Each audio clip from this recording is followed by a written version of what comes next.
Uncle Elvis, and a good afternoon, Deputy Mayor and your distinguished team, councillors, and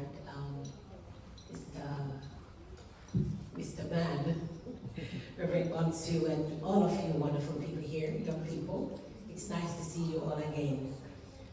My task here today is to really encourage you. But I want to start off with a little story. You know, once upon a time, there was this little girl. She grew up in a very deep rural village in a little island somewhere in the Caribbean Sea.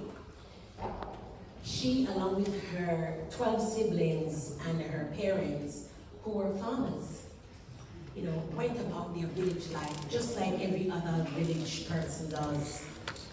But for this young woman, you know, as she would help her siblings to take the goats and to the bush to get feeding, or maybe help the parents with their few pigs or whatever animals they had on their farm. Walking sometimes for many miles in the boiling hot island sun was often fueled by a sense of purpose and desire to see the world outside of her rural village. She would often tap into an inner place where she found a deep connection with a higher power that she felt was living on the inside of her. And at the age of 18, she was successful in landing a scholarship from the government of her very small country to study as an environmental health officer.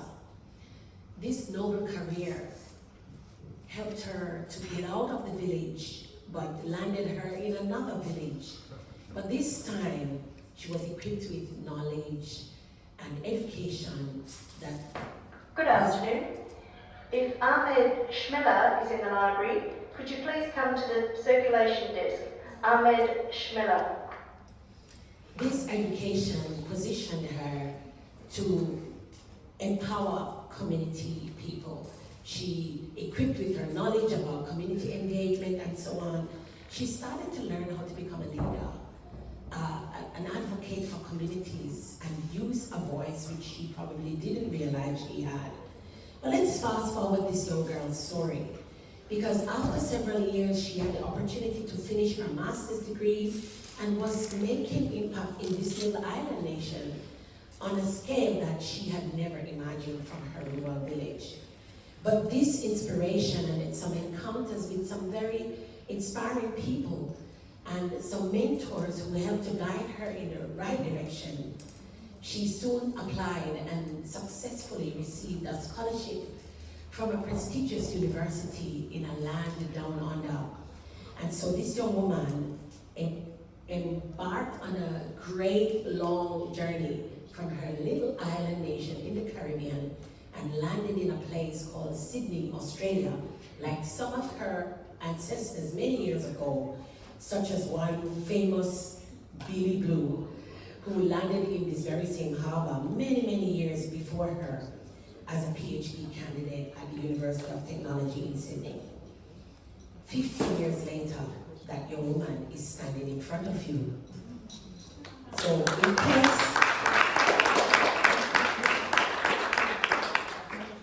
in case you didn't recognize her, she is the one standing in front of you.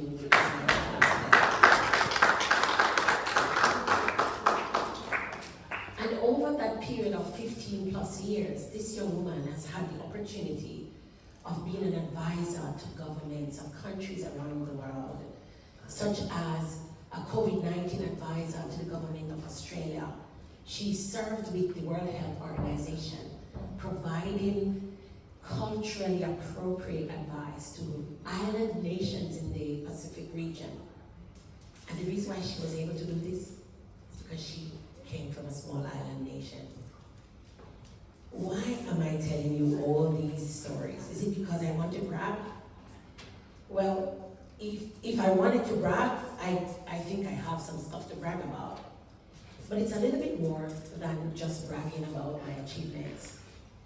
As, for example, as a life transformation coach, as a very well-recognized epidemiologist who's published 3 books and 60 plus scientific articles that people around the world have read more than 2,000 times and cited in their own work. She's also quite creative, and she's published 13 songs and multiple streaming platforms.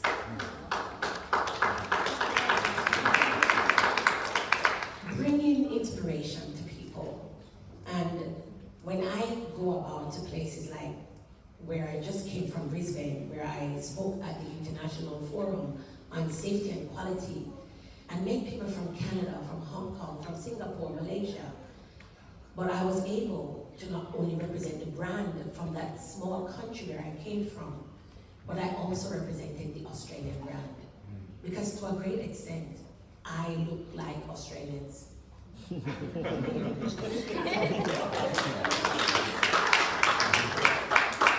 I do. Because Australia is not just a color or a language or a place. We are all Australians. That's right. And I'm here today because I wanted to stand here as one who has overcome many odds, like traveling for almost 30,000 miles for the very first time away from my family, like many other people in this room have done before me and after me. But I did not allow that distance or that journey to stop me. And if I had time, I would tell you about my first trip to Australia. How every single plane I went on had a physical problem, to the point where I actually really feel like something was very wrong with me. But I'll tell you that story another time. But one of the greatest things that I know has stopped youths that could have stopped me was fear. The fear of change, fear of transformation, fear of being transplanted. And I know, like me, some of you here, like these beautiful young people sitting here in the front row who are staring at their phones, have traveled from far to be in Australia. And not only that, some of you, your first language was not the language spoken in Australia.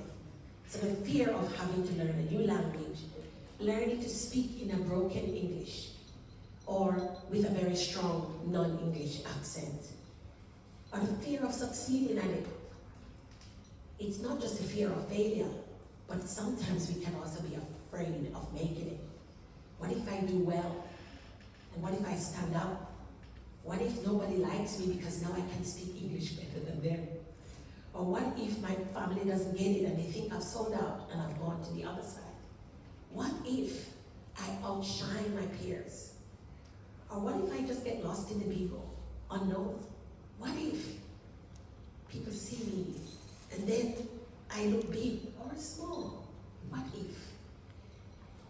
And I'm sure there are so many other fears that we encounter. Am I right? Yes. So, did that mean I was not afraid? Of course I was. I was leaving everything that was familiar. My parents, I just lost my dad when I came here.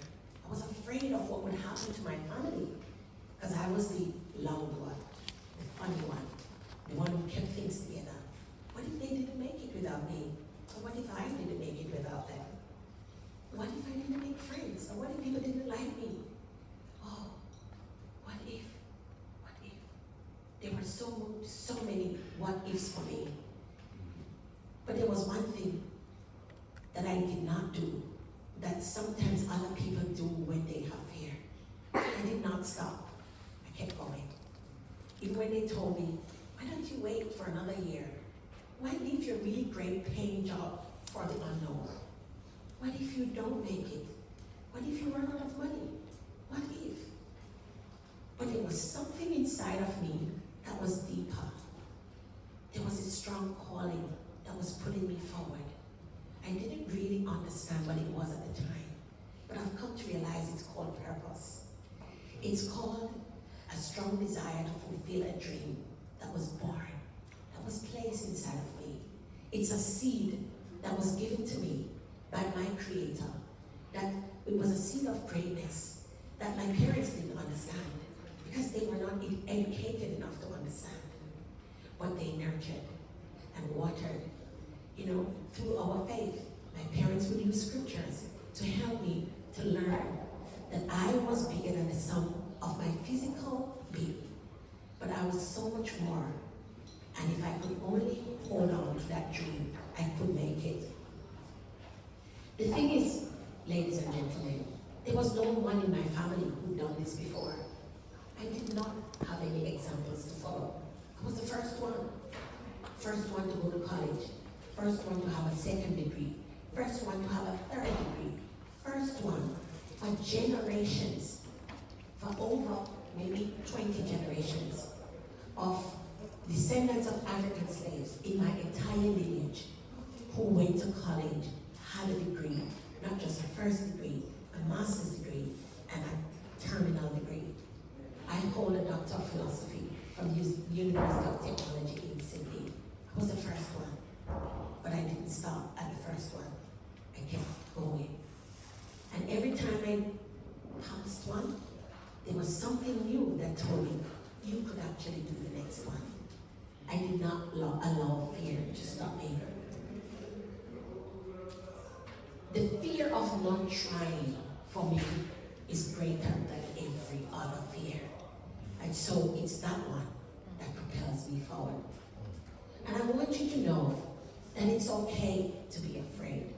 It's okay to wake up and feeling different. There's nothing wrong with that. But what I'd like you to know, it's not okay to allow the fear to stop you. Sometimes it's important to get up and do it afraid. Sometimes you have to do it messy because you may not necessarily know every single step you will take on that journey. But putting one foot in front of the other is really, really important. I could always hear and feel this really still small voice that was guiding me, directing me. And there was something inside of me that said, if you listen and obey, you will always go in the right direction. Yes, I made mistakes along the way, made some bad calls, but I never stayed in a place called self-pity. I would never allow that party to last for too long. And when you've been at the same place, in the same situation, for a long time, it can be really difficult to step out. Like me, from my little island at home, and my very quiet and comfortable village. And that's even more difficult when there's nobody around you who is doing something else. So it takes so much strength. It really takes a great, strong determination to be able to step out. And when your life is uprooted from one place to another, this is even worse. When the language and the culture is completely different from what you're familiar with. And this is why it's important, young people, that you have access to the right role models, counselors, my very esteemed and distinguished leaders of our community. Our young people need us, and they need to see people who look like them, that understands where they're coming from. They need to have people who can empathize with them and hear them, even without them saying words. People that understand their perspectives, their lived experiences, and the challenges they face on their journey to becoming that person of their dreams. I am really honored that I had the privilege to share with these young people in 2 different workshops. In my very first workshop with them, I taught them about the value and importance of having a dream, of living from a place of a vision. This vision is what keeps them focused and moving forward in spite of. It's what brings them forward despite any challenge, any circumstances that they may face. Because oftentimes, as migrants and children of migrants, it can be difficult to move forward when the odds are stacked in the opposite direction. And so, I taught them how to live from a place of their dreams, so they could identify and overcome any limiting belief and those fears that are oftentimes the major hurdles that can prevent us from moving forward. I also taught them about budgeting and finances and how to develop a healthy relationship with money. You see, people like me who grew up really poor in the village, when we started to become successful, we had this unhealthy relationship with money. And it took a while for us to understand that money was a means to an end. And it's just not something to just throw away and to just buy things that are bright and shiny.